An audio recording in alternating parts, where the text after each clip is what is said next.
Bueno, buenos días. Soy Clara, residente interna del Virgen de la Nieves y voy a presentar un caso de un paciente muy complejo que estuvo ingresado durante mucho tiempo en el hospital, que prácticamente lo vieron todos los especialistas habido y por haber. Y bueno, voy a intentar ser muy breve. Si me salto algo, pues luego si hay alguna duda que la resolveré, ¿vale? Se trata de un varón de 54 años que tiene antecedentes relevantes de una enfermedad renal crónica no filiada en seguimiento por nefrología que finalmente se propone para terapia renal sustitutiva en junio de 2024 en diálisis peritoneal domiciliaria.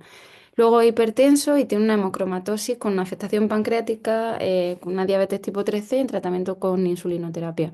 Finalmente se propone para trasplante renal en agosto de 2024 y es sometido sin incidencia al trasplante con un donante que es CMV positivo, él es negativo y un HLA no coincidente. No tiene incidencia en el postoperatorio inmediato.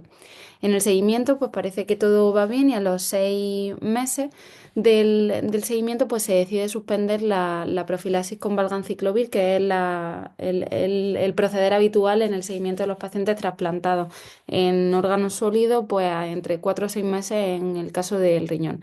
Obviamente con cargas virales de CMV, pues repetidamente negativas y sin clínica, ¿no? Entonces el paciente consulta 2 semanas más tarde por un cuadro agudo de fiebre agudo de fiebre y diarrea de 3 días de evolución. Y bueno, la exploración estaba un poquito hipotenso, la frecuencia bien, saturando bien. O sea, la exploración no llamaba mucho la atención, el abdomen era levemente doloroso, pero no tenía grandes hallazgos. Y en las pruebas complementarias, pues sí que se veía un empeoramiento del filtrado glomerular que parecía prerrenal, con una excreción fraccional de sodio de menos del 1%, una PCR elevada con una proca negativa y una leucopenia leve. En el abordaje de urgencia se hace una ecografía Doppler abdominal que parece que es normal y finalmente ante la sospecha de CMV, primo infección por CMV por la coincidencia temporal con la suspensión del valganciclovir, la leucopenia, la elevación de la PCR, la fiebre y la diarrea, pues se hospitaliza en nefrología con esa sospecha clínica y finalmente pues se demuestra con una carga viral de 4 logaritmos de copia de CMV, ¿no? Entonces, en este momento, pues se iniciaba el ganciclovir a dosis terapéutica. Aparentemente, por lo que conocemos de los compañeros de nefrología, la evolución inicial adecuada, las cargas empiezan a controlarse, pero a la semana aproximadamente, pues no, el paciente comienza con un cuadro confusional agudo, o así nos lo refieren por el busca, y acudimos a valorarlo un poco en la guardia, ¿no? Cuando nosotros acudimos a ver al paciente, la anamnesis directa es imposible porque el discurso es incoherente. Es verdad que tiene un lenguaje fluido sin afasia, pero el paciente está diciendo, pues digamos, tonterías, ¿no? Fluctúa mucho, muy típico del confusional, pero su familia sí que refiere que el empeoramiento ha sido, pues, brusco en las últimas 2 horas y que parece que tiene hemiparesia izquierda que es transitoria y que ella la ha objetivado, ¿no? Entonces, bueno, aquí os dejo un poco la exploración que nos detuvimos bastante en hacer. Pero bueno, ante la sospecha clínica, el cuadro de instauración aguda, el confusional tan importante y esa hemiparesia transitoria, pues se activa un código ICTUS, ¿no?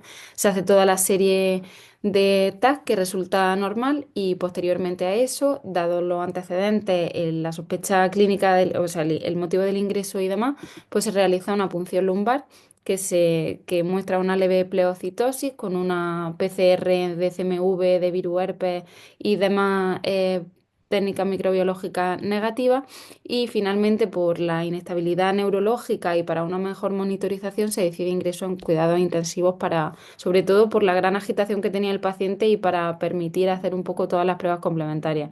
Esto es un poco más complejo como sucedió, pero bueno, por intentar resumirlo, pues así lo hago, ¿no? Durante su estancia en UCI, que además justo yo estaba rotando en cuidados intensivos, pues le repetimos hasta 3 veces el líquido cefalorraquídeo, repetidamente negativa, o sí que tenía una proteinorraquia leve. Os aseguro, todas las pruebas microbiológicas posibles se hicieron y fueron negativas.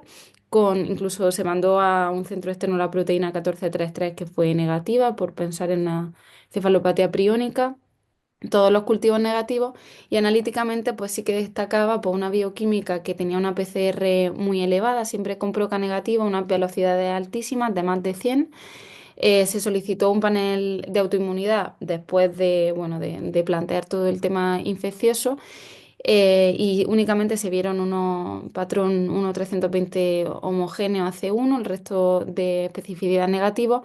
Y dado que hubo que sedarlo porque el paciente no colaboraba nada, pues se pidió una reso de cráneo hasta 3 veces, ¿no?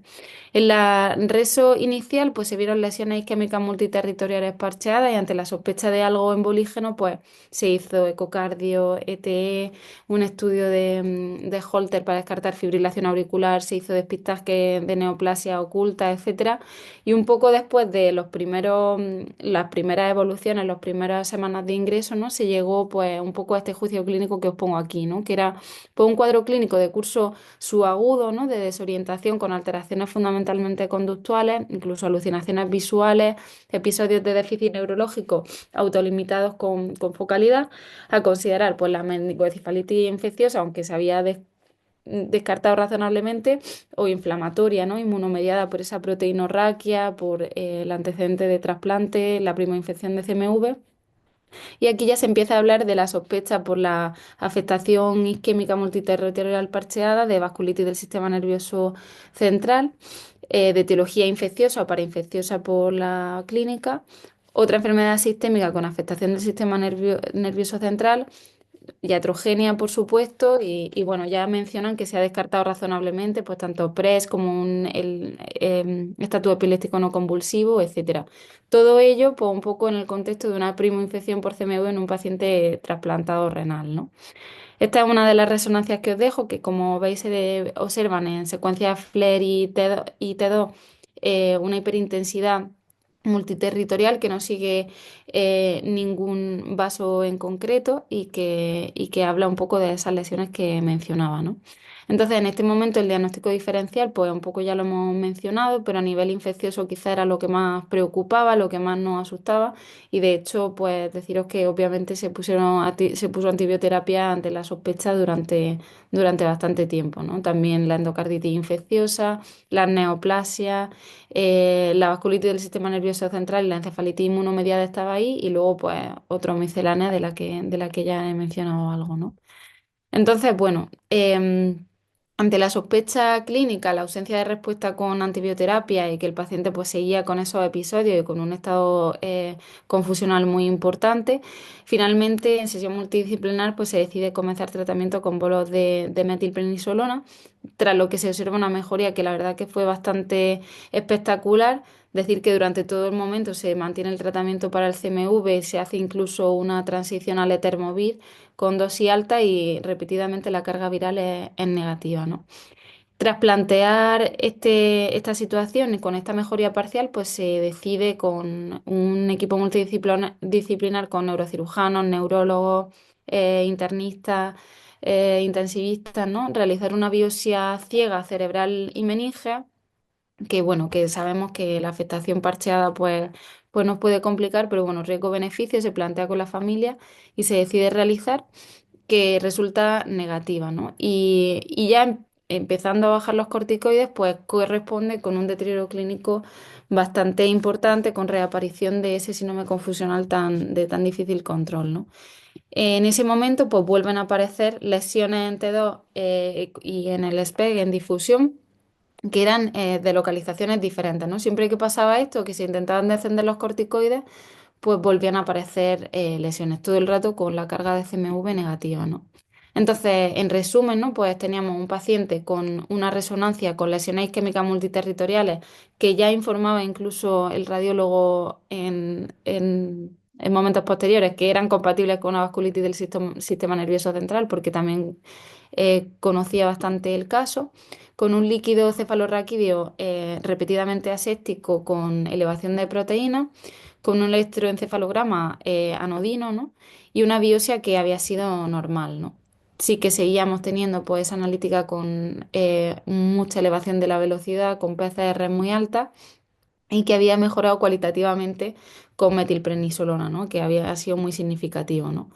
Y que al bajar la prednisona pues había un deterioro clínico y aparición de nuevas lesiones. Entonces, en este momento, pues bueno, ya llevábamos bastantes meses de ingreso, el paciente estaba bastante enquistado con todas las complicaciones derivadas del ingreso y ya pues se decide un poco poner sobre la mesa pues todo lo que tenemos, todo lo que he mencionado, ¿no? Entonces, bueno, lo que está claro es que el ingreso inicial fue por una primoinfección de CMV, que en ese momento el paciente no tenía síntomas neurológicos, podía ser o no una vasculitis asociada, pero no tenía en ese momento, que posteriormente, en cualquier caso, si haya tenido o no una infección por Ahora CMV, queda claro un minuto. sí, que ha hecho un cuadro inflamatorio córtico-dependiente pese a la erradicación, que ha mejorado con el tratamiento corticoideo, que ha elevado la VSG con una PCR fluctuante y en ese momento, pues bueno, se llega a la sospecha de que puede ser que sea una vasculitis del sistema nervioso central que bien primaria, bien parainfecciosa, pues está comportándose como una primaria, ¿no? Pues mencionar rápidamente la vasculitis del sistema nervioso central, que es muy rara, está frecuentemente infradiagnosticada. Aquí había puesto una diferencia, que básicamente la clínica es bastante difícil de diferenciar, es muy heterogénea, independientemente de la causa, pues las alteraciones de la conducta son bastante relevantes, sobre todo en las microangiopáticas. Las lesiones típicas son multifocales, fundamentalmente cuando son de pequeño vaso. El diagnóstico es la biopsia, pero tiene una sensibilidad muy baja. En que el tratamiento es con corticoides y con ciclofosfamida y luego el mantenimiento se hace con micofenolato o azatioprina. Como conclusión, es algo muy, muy raro y que requiere pues siempre un diagnóstico alternativo, siempre pensar que va a ser otra cosa antes de eso, que el CMV, bien directamente, bien de manera parainfecciosa, pues puede producir vasculitis inmunomediada, que se manifiesta con lesiones parcheadas, con una sensibilidad muy baja en la biopsia y que el tratamiento pues pasa por corticoides y ciclofosfamida, ¿no? Que permiten evitar un daño neurológico permanente. Esta es la bibliografía y muchas gracias. Perdón por el tiempo, pasarme del tiempo.